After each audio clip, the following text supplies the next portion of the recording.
তো হ্যালো সবাইকে। আজকে 15th নাম্বার পার্টে আমরা চলে এসেছি। একবার দেখে নিই আমরা কতদূর শেষ করে ফেলেছি। এই মানবদেহ এই চ্যাপ্টারটা ডান। ভৌত পরিবেশ আমাদের চলছে। মাটি, জল হয়ে গেছে।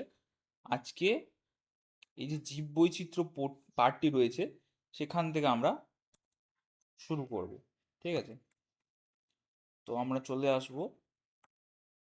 দেখুন এখানে এই যে 108 নম্বর পেজটা রয়েছে, 108 নম্বর যে পেজটা রয়েছে এখান অবধি আমরা শেষ করে ফেলেছি। 108, 109, 110। হ্যাঁ, এখান থেকে শুরু হবে। তো কি বলছে দেখুন, উদ্ভিদ আর প্রাণীদের নিয়ে জীবজগৎ। ঠিক আছে? ওকে, তো এখানে বিভিন্ন প্রাণীর ছবি দেওয়া রয়েছে। তারপর আমরা দেখে নেব কি আছে। দেখুন এখানে কি লিখছে, ভোরবেলা দাদুর সঙ্গে বেড়াতে বেরিয়েছিল পিকু। চারিদিকে সবুজ গাছপালা, নীল আকাশে সূর্য। দাদু বললেন, সূর্যের আলো, মাটি, জল, বাতাস, এরই মাঝে গড়ে উঠেছে বিচিত্র উদ্ভিদ জগৎ। অনেক বছর আগে পাশাপাশি সৃষ্টি হয়েছে প্রাণী জগতের।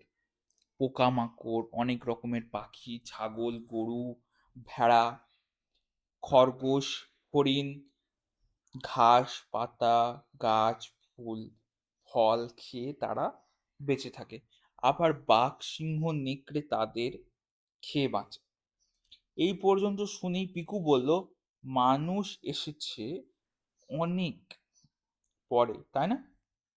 মানুষ তো সবই খায়, গাছের মূল থেকে ফুল, ফল, বীজ, হরেক রকম মাছ, নানা রকমের মাংস, দুধ, মৌমাছির তৈরি করা মধু। দাদু বললেন, মানুষের দরকার সবাইকেই। গোটা জীবজগৎ টিকে না থাকলে মানুষের সবচেয়ে অসুবিধা। স্কুলে সব শুনে দিদিমণি বললেন, উদ্ভিদ আর প্রাণীদের মধ্যে কে কার উপর নির্ভর করে তা কি ভেবেছো? কার উপর কে নির্ভর করে সেটা কি তোমরা ভেবেছো? উদ্ভিদ ও প্রাণীদের খাদ্য আহ বিষয়ে আলোচনা করো, তারপর লেখো।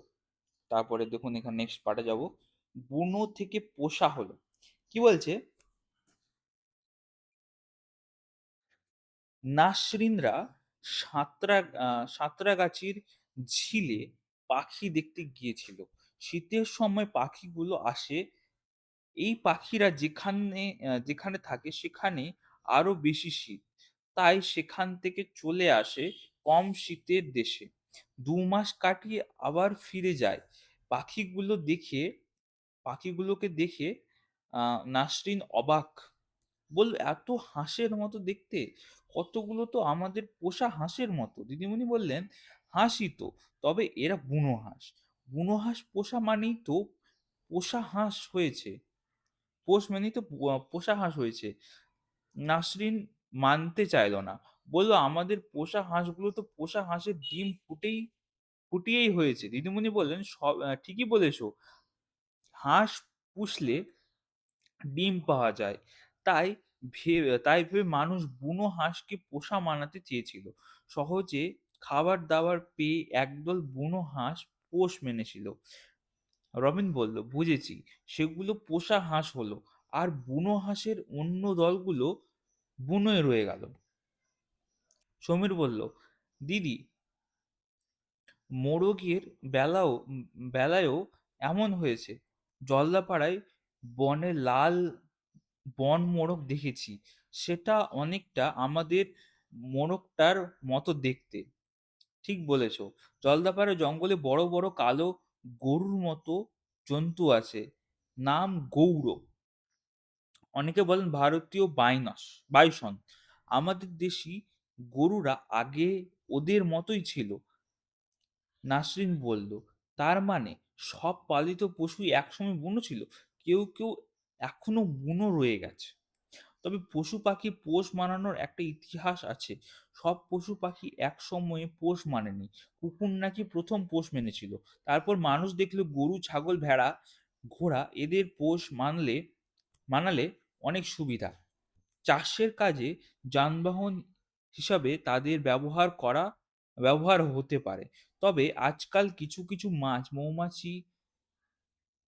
আ মৌমাছিদেরও মানুষ পোষ মানাচ্ছে।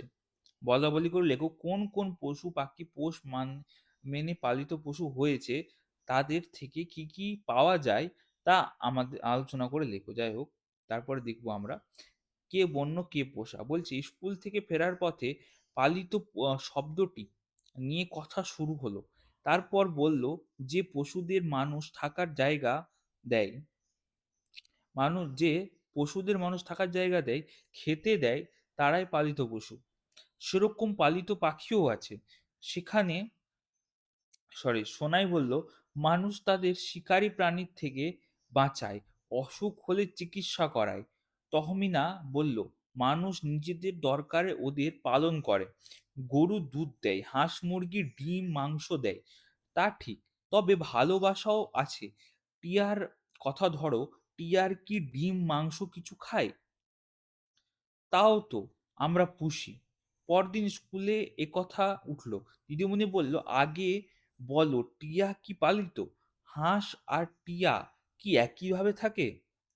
সোনাই বলল, টিয়াকে শুধুই ভালোবেসে পুষি আমরা। দেখতে সুন্দর তো, তাই হয়তো টিয়ার বেশি আদর। বেশ, ধরো তুমি হাঁসকে সন্ধ্যাবেলা ডাক দাওনি, ওরা ওরা কি জল ছেড়ে ঘরে আসবে? সে তো মাঝে মাঝে হয়, জল থেকে ডাকতে যেতে দেরি হয়, ওরা নিজেরাই চলে আসে।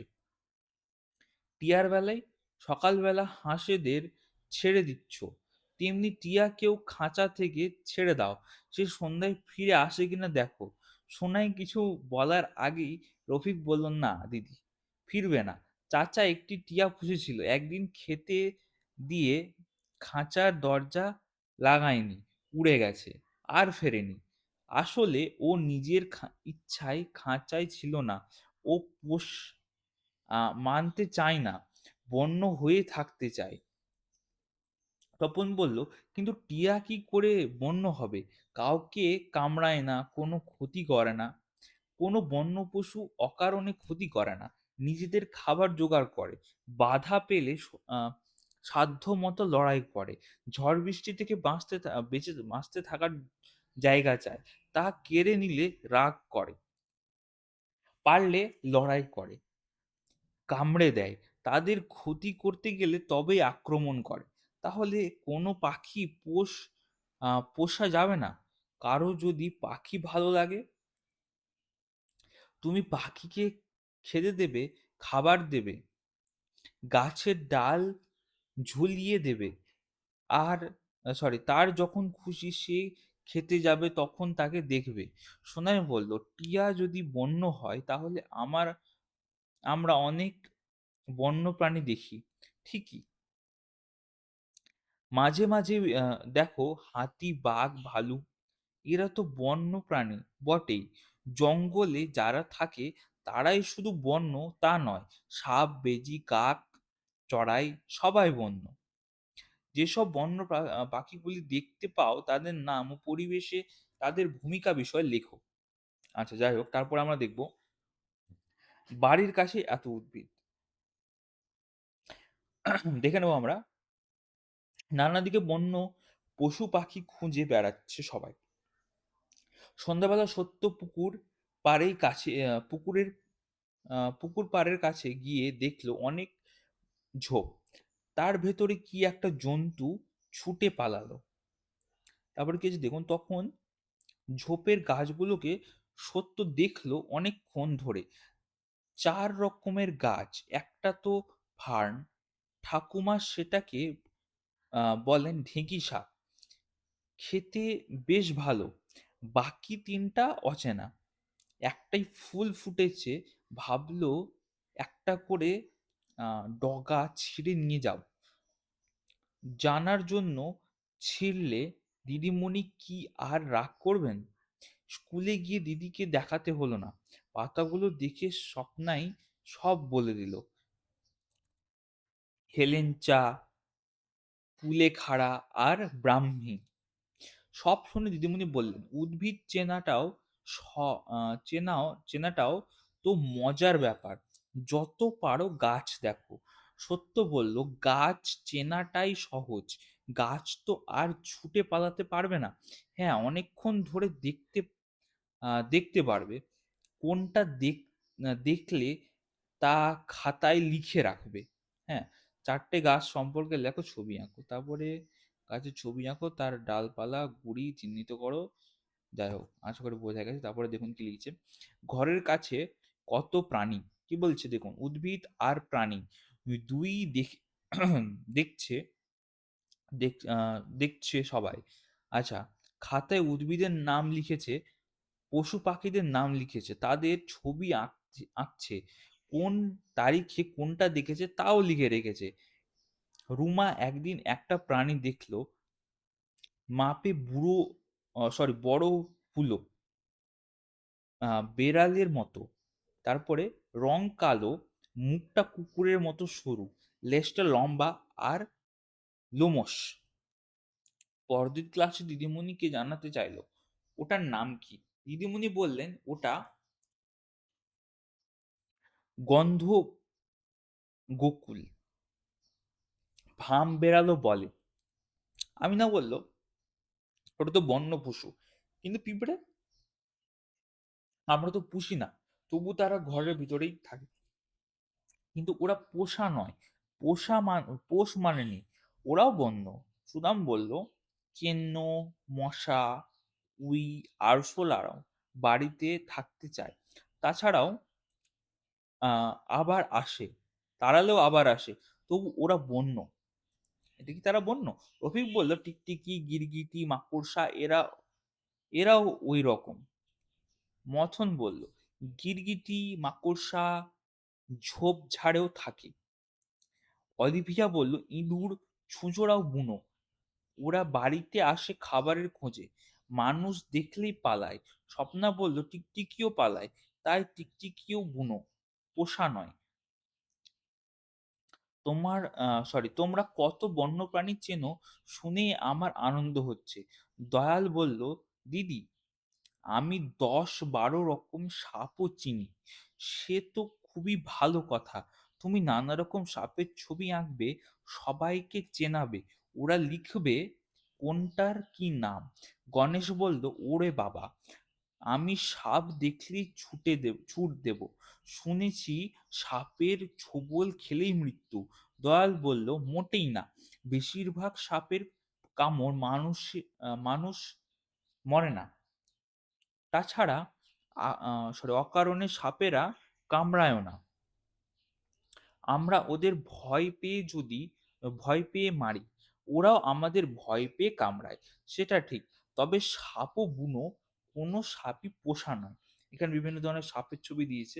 লিখেছে যে বাড়ির পোষা প্রাণী, বাড়িতে আসা বুনো প্রাণী আর ঝোপ জঙ্গলে বুনো প্রাণী, এই ৩ ভাগে চেনা প্রাণীদের ভাগ করে নাম লিখো। তারপর কি লিখেছে দেখুন, শিখবো সবাই মিলে, চিনবো সবাইকে। তো যাই হোক, আজকে আমরা এতদূর অবধি করলাম, ১২৫ অবধি। ঠিক আছে? নেক্সট ভিডিওতে আমরা আবার শুরু করব। অলরেডি অনেকগুলো ভিডিও দেওয়া রয়েছে, আপনারা চাইলে সেখান থেকে দেখতে পারেন। সকলকে ধন্যবাদ। All the best.